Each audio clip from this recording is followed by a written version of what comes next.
I know you like that. How long you been back, man? I see the girls in the club, they getting wild for me. And all the pretty chicks all wanna smile at me. These rap cats, man, they all got this style from me. And if I ever see them, man, they probably bow to me. And when this beat drop, I know they gon' lean. World debut, I know they gon' fiend. Everything Mississippi to the Palm Springs. Girls from brunettes down to blonde queens.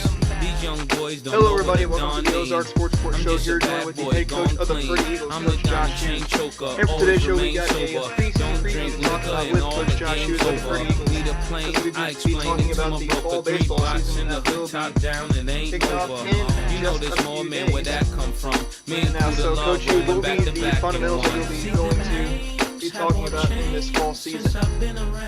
Well, we just finished our first week of practice. We really hit the fundamentals really hard, working on just the fielding side of the game. And, then our mental approach, I felt like that was something coming into this season that, I feel like we're going to hit the ball. I feel like we've got the pitching staff, and I feel like defensively and the mental side of the game was one of the lower areas that we had. So we've been doing a lot of that, putting them through, we kind of talked about today at practice, we're putting them through practice, some tough practice situations and some tough practices so the games are easy and fun.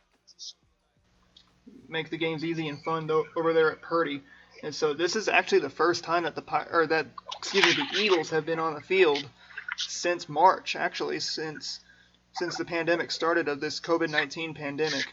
So do you think these players were kind of excited to be back on the field, ready to practice and ready to start a season again? Yes, absolutely, most definitely, all those positive words you can say. We have seen guys working harder than they ever have. They realized what they missed last year with all the situation that occurred.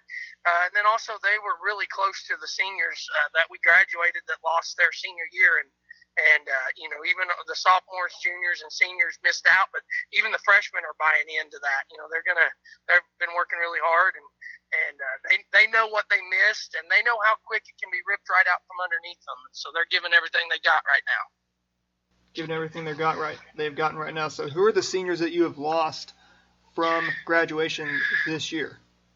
We lost two of them, two really good ones. We lost our starting pitcher, number one guy on the mound, Zane Brown, and then we lost our three-hole Andrew Martinez. So we lost two as juniors. They were both All-State. They were geared up to have a good senior year, and we're going to miss them. They've got big shoes to fill, and we're going to do our best to try to do it. Big shoes to fill for this Purdy team. And so what is going to be the main objective for this fall season? Just executing. We're not as we're not at the point where we were a few years ago where we were just playing 9 guys. We're really deep. We've got to be able to overcome some injuries. I feel like if we have them, I feel like we can do that. For us to achieve at the high level, we're just going to have to play really solid baseball. Just play really solid baseball. So with the losses of Zane Brown and Andrew Martinez, who are going to be the players that you're going to be counting on to fill in those roles?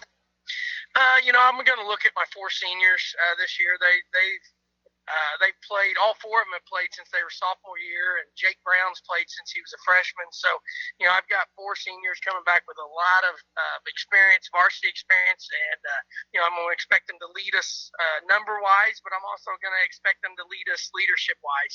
We got Andy Aldaba playing shortstop and pitching for us. Clay Henderson playing second and pitching for us. OCL Aldaba will play, shortstop or third and pitch for us some.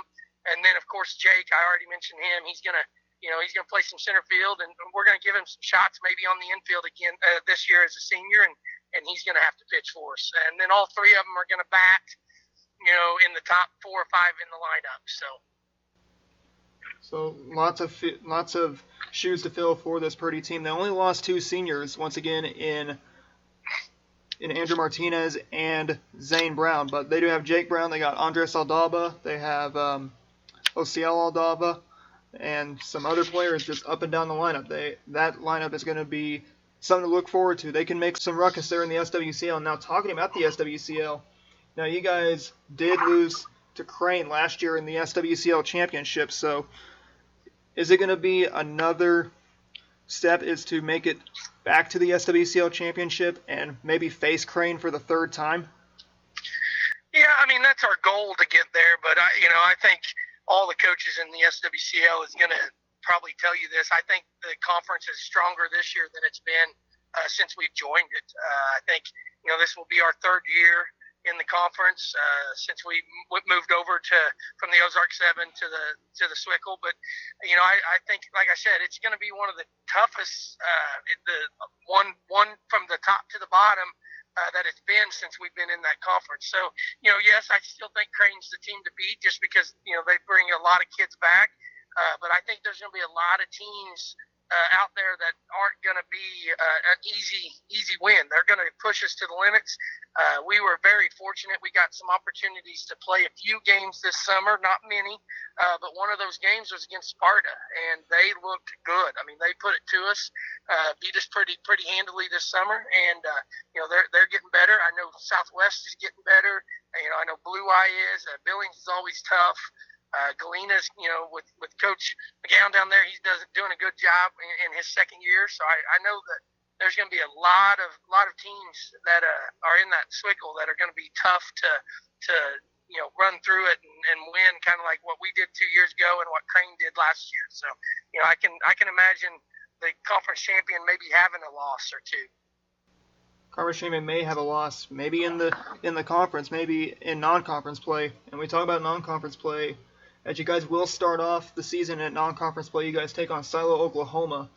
That will be at U.S. Ballpark in Ozark. And also talking about U.S. Ballpark in Ozark, I heard that the SWCL tournament for the semifinals, the third place game, and the championship game will be played at U.S. Ballpark instead of at College of the Ozarks. What was changed this summer?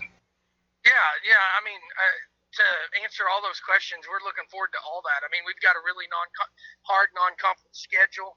Like you said, starting with Silo. Then we're going to play Ellington, which 2 years ago were Class 2 defending state champions. We're going to play Licking, a very good program coached by Coach Anno up there. We've also got Morrisville on the schedule, Marion Searly. We've got some really non-conference games that are going to test us. And then to add to what you're saying, we get to play some of those at that U.S. Ballpark. What a facility. Coach Stratton does a great job of running it. What a facility for high school kids to play at. And we're going to get those 3 games early on. And then, like you said, yes, the SWCL conference tournament, the semifinals and finals and third place game is going to be played there. So we're looking forward to it. We could have a chance to play 5 games on that field this fall, which is an awesome opportunity for us and for all those high school kids. It is an awesome opportunity to play at such an incredible facility of U.S. Ballpark once again over there at Ozark. Now talking about tournaments, you guys will host a tournament at Purdy, which is going to be the Purdy Fall Classic, and then you guys come to the Crane Fall Woodbat Tournament. And if I'm correct, you guys will host one pool of the Crane Fall Woodbat Tournament. Is that correct? Yes. Our fall is we're pretty lucky. We get to host our own tournament.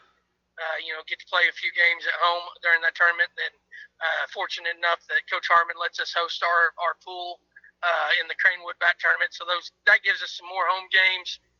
We're looking forward to that. I know last fall was kind of a weird situation, but we didn't get to play on our home field until the last couple weeks of the fall, and then with us not having a spring, we really haven't got to play on our field in a while. So we're looking forward to that.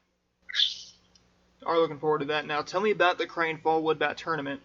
Who is going to be on the Purdy side? Who's coming to Purdy for the Crane Fall Woodbat Tournament? I believe it's Wheaton and Hurley. Not 100% sure on that. I've seen the bracket, but I haven't really looked at it lately. And I know that you're talking about some of the Swickle teams getting better. This is going to be a good year for Wheaton. They're pretty well senior loaded this year, and they've had some guys that's been playing varsity since they were freshmen and sophomores. So we're looking forward to playing them. And we didn't get the chance to see Hurley last year, but I know Hurley's kind of got a history of always having some good baseball players, so we get to play those 2 guys, I believe, at our place for the Crane Woodbat tournament, and then hopefully we can come out with 2 wins in that and go to Crane and play for 3rd place or a championship down there. Well, we play for either 3rd place or a championship there at Crane. And also talking about the SWCO tournament at the end of the fall, you guys will head to Southwest for that Saturday before everything shifts to US Ballpark. Now, you guys did get to host last year the first side of the SWCL tournament. And so, kind of tell me about what the SWCL tournament is like on that Saturday, because we know it plays kind of like a district, isn't it? Yeah, I think it was created kind of with that in mind, where we kind of get to finish the season. It's at the end of the year, as it's kind of like a district, and if you lose that first game on that Saturday, you're done. You don't get to play anymore. If you win, then the 4 teams that win gets to go on and end up finishing up the tournament and playing, a championship game and a 3rd place game. It rotates every year. Galena had it the year before last. We hosted it last year, and Southwest is hosting it this year. It just kind of gives an opportunity for each school to kind of get some extra home games every few years. And, it's a great opportunity. We get to go down, see Coach Ferguson down at Southwest, and he does a great job of doing things, and he's going to do everything that he can to make sure that we play on that Saturday and get to play on his field, and it'll be fun. It will be fun. You guys do play Marion Sierra Morrisville not once, but twice. You go up to Polk County to play Marion Sierra Morrisville. They do have a new coach in Coach Jason Gross, who came over from Marionville, who took over for Coach Justin Crumpley. What do you know about Coach Gross when you played against him at Marionville? His teams are always pretty fundamentally sound. I think he inherited a really good program. Coach Crumpley, I have the highest regards for him. I have the utmost respect for him. He's done a great job. He's moving on and bettering his family by, getting that principal position. So that's, good for him, and congratulations, and good for Coach Gross getting that program, and he's going to just take it and keep building on it, what Coach Crumpley had. So, I don't expect us to show up and they're not going to lay down. They're going to give us everything they can, and it's going to be a battle, just like with a lot of the opponents on our schedule. So we're looking forward to that. You are looking forward to that, playing Marion Sierra Morrisville not once, but twice. That will be once again at Purdy and over up in Morrisville. And so now, what will be the fundamentals of baseball that you've been teaching these players for this fall?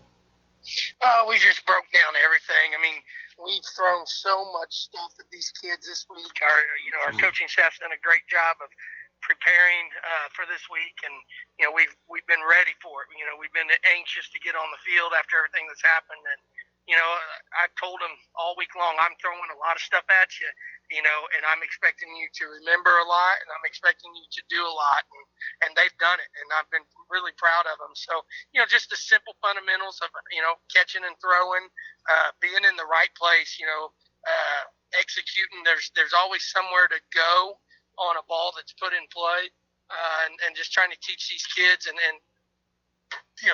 show them that, there are things that they can be doing even if the ball's not hit to them. So, like I said earlier, the mental part of the game and the fundamental part of the game is what we're focused on right now. The middle part and the fundamental part is what Purdy is focused on during the game. And so, going into each and every game, what are going to be the expectations that you'll be setting for your players each and every game? It starts on the mound. We got to throw strikes. And I've said that in most of my career. If we throw strikes and we get beat, then we tip our hat and they beat us. But if we put guys on base, or we have a lot of errors, gives them free bases, then we didn't do our job. So throw strikes, make the simple plays.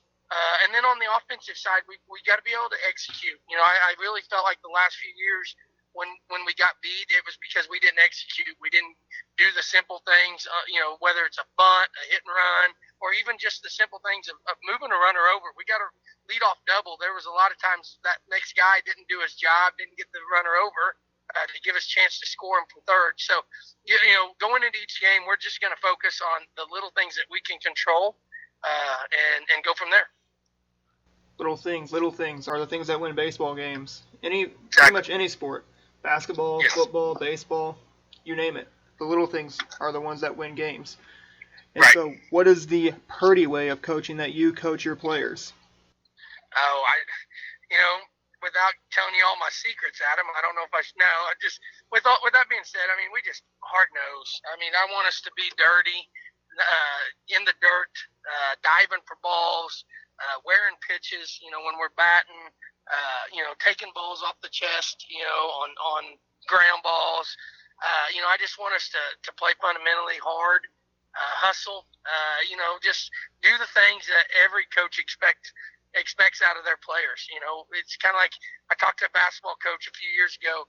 He said that he would rather have a guy that's willing to dive on the floor than a guy that's willing to, take a charge.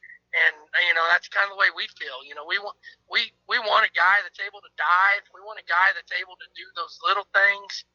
That's willing to do it. Willing to slide around a tag. Break up a double play. Just the small things, and that's kind of the way we're teaching it, and we're hoping that helps us, on the win column. Well, that helps you guys on the win column. With what you say is play dirty, that kind of reminds me a little bit of one Major League Baseball team back in the 1980s. The St. Louis Cardinals won one World Series. They went to 3 World Series, winning 1. You could tell Whitey Herzog, he developed a team. So back in the 80s, did you kind of learn from Whitey Herzog, like how he managed the Cardinals? Yeah, I mean, yes. I grew up in the 80s, and my love for baseball comes from my dad and his love for the Cardinals and the love for the game. And I can remember a lot of times as a kid sitting there watching them and, watching Vince Coleman, Willie McGee, Ozzie Smith, Tommy Hurst, some of those guys, Tony Pena, all those guys just were hard-nosed baseball players. And, and then I kind of transferred into kind of a little bit of a Braves fan in the 90s, and they were kind of a lot of the same way, but they added a little bit of power to that. I've grown up as kind of a baseball fanatic. I still watch it religiously.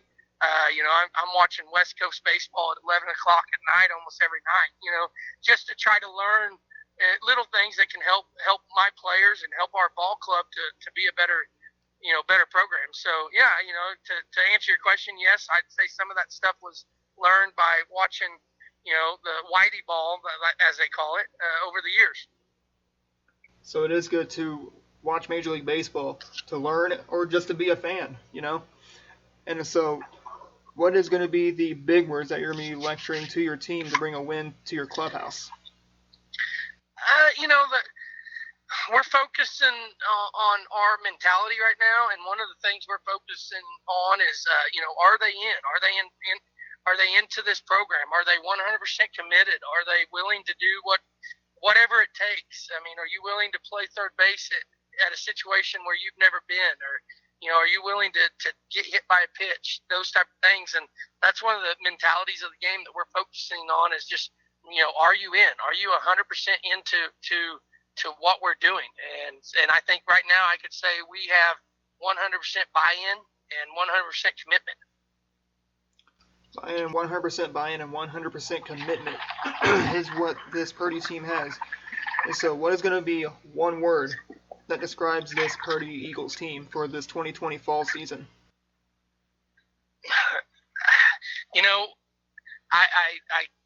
We're gonna probably keep coming back to this, but I think thankful would be a word that would describe what we are right now as a group. We are thankful. We've been very fortunate as a team. We've not been affected by any of this stuff. Tremendously affected, I guess, by this pandemic. We've been very fortunate, and so we're right now we're thankful to be on the baseball field, and what else can you ask for? When we all look and pray for and thank God for all these things that we've been able to do, we're now able to say thank you, to God that we are able to be on that baseball field, and I think the boys are buying into that, and I think that's one thing that we as coaches, as administrators, as teachers, as community members, we are just thankful that we're getting this opportunity, and we're thankful that we have this opportunity. One thing also talking about is this ongoing pandemic, thanks to the coronavirus that's been going on. What are you telling your players before each and every practice? What are you telling them that they have to bring? What do you tell them to do before each and every practice? Are you saying that they need to social distance? Are they have to wear a mask before each and every practice? Do they have to bring hand sanitizer, their own bottles of water? Yeah, all the above. We're basing everything that we're doing off of what MSHA guidelines are. We're also basing it over our back to school, our back to learn plan that our administration and board is implanted into kind of the next few days when we go back to school. So right now we're masking when we can't social distance. We're our huddles are not very tight right now. We are social distancing during drills. We are not providing water from a school standpoint. We are telling them to bring their own water and providing time to fill those jugs up if they run out. We're doing all that. We're temperature checking before they walk into the dugout. We're doing our best as a school district to make sure that we don't spread something that might occur. And we're not dumb. We are prepared for that, and we're wanting to make sure that we are doing our best to prevent it because we know it could happen, and we don't want our season to be cut short like it was last spring.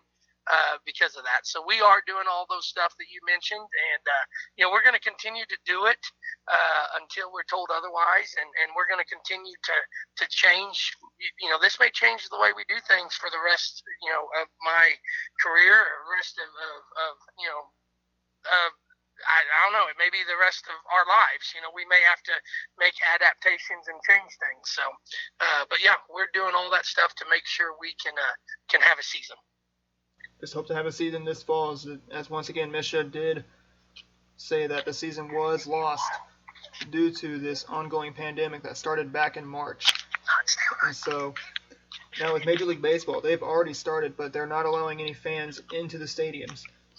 And they've already have cardboard cutouts at some stadiums. And with one of our local teams, the St. Louis Cardinals, they're starting to come back. They will be playing tomorrow against the Chicago White Sox. So do you think that Rob Manfred, the commissioner of Major League Baseball, is going to probably put some more stricter rules to help stop the spread? I don't know. I try not to think about that. I've got a lot of stuff to worry about on my own, whether it's at my house, at the ball field, as my profession. So, I can't wait to be able to watch Cardinal baseball. Like I said, I've been watching West Coast baseball at 10, 11 o'clock at night, and so I would love to be able to watch the Cardinals, and watch those guys compete. And, I would say that he's going to do what he feels is best, kind of like what we're going to do on our end, that we feel is best for our program, for us to be able to have a season. I feel like he's going to do what's best for the MLB to have a season.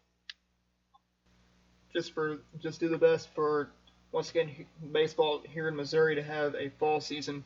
But not everybody here in Missouri gets to have a fall season, as some schools do have football, which does eliminate fall baseball. So for the teams that don't have football, Purdy, along with everybody else in the SWCL, also schools in the Summit, and some of the other conferences that go on that are here in Missouri that don't have football, do you think it's a privilege that these players get to have because they get to have a second season? Oh, I have said all along, it's the greatest opportunity for kids that love the game of baseball and go to school where there's not a football program. It is awesome. And I think, any coach you talk to that is a baseball coach at a football school, they would love to have this opportunity. They would love to have a second season, so to speak, and we don't view it as an off season. We view this is it. We play just as hard now as we're going to play in the spring. We try to win games now. We try to teach fundamentals now. And it helps because when you come to the spring, you've already had 2.5 months of practices and games where we could teach all that, and we start that first week and we just prepare to play games because we've already implemented a lot of that stuff that those football schools don't have that opportunity to do. A lot of the fundamentals that those football schools don't have the opportunity to do, but with those bigger schools, say up in Springfield, over in Joplin, and maybe down in Branson, some of the kids, they do get to play kind of like a fall season, but it's not affiliated with school ball. So do you think that's also a good thing to do for players who don't play football? Oh yeah, I mean, don't get me wrong, I'm a 100% committed to kids doing every sport they can. I think that helps with recovery with certain muscles, and I also think that it helps with one of those situations where they could do to build more hand-eye coordination, things like that in other sports. So yeah, but I do. The more you can play any sport, the better you're going to be at it. So but there's also chance of overuse and injury. So there's that thin line that we as coaches and even as parents we try to do to prevent that. That is one thing to do to prevent that is prevent injuries on the field. And so which injuries they can sideline players from actually playing the game. And so now, as we're about to let you go, if there were any final words you had to say to all the coaches that are going to be playing this fall season, what are the words going to be for each and every coach they're going to be playing this fall season? Keep your kids healthy. Keep doing what we do. As a someone in charge of young adults, keep doing their thing, and you can't wait to see half of them, all of them. We missed the whole year of seeing each other, and these coaches they're like brothers to me. It's like a brotherhood, and that's one of those things that I miss. I miss seeing all these coaches. I miss seeing my friends and all those situations and competing against each other. Competing against each other, and these coaches, they're not just friends, they're brothers. It's pretty much a brotherhood off the field, but on the field, they're competitors. And that will end today's show for today. We hope you enjoyed our show. We hope you enjoyed us sitting down with the head coach of the Purdy Eagles, Coach Josh Hughes. If you'd like to stay connected with the Purdy Eagles through their social media, be sure to like them on Facebook. Also follow them on Twitter. Their Twitter is at PHSskipper3. Once again, that's PHSskipper3 on Twitter. Also, check out their website. Their website is at purdy.k12.mo.us. Also, check out Misha.org for their schedule. Once again, I'll mention their first game. They will play Silo, Oklahoma at U.S. Ballpark in Ozarks. That will be a 6 o'clock start time, once again, at U.S. Ballpark in Ozarks. If you'd like to stay connected with Ozark Sports Report through our social media, be sure to like us on Facebook, follow us on Twitter, subscribe to our YouTube channel, follow us on Instagram, and check out our website. Our website is ozarksportsreport.wixsite.com/ozarksportsreport. One final time, I want to thank Head Coach Josh Hughes for sitting down with us to talk about the upcoming fall season that they'll be playing fall baseball. And we'd like to wish Coach Josh Hughes and the Purdy Eagles the best of luck for this 2020 fall season. For one final time, I'm Adam Smith saying, have a good day, everybody, and school baseball is back. Have a good day, everybody. You know you like that. You know you like that. What? You know you like that. Come on. You know you like that.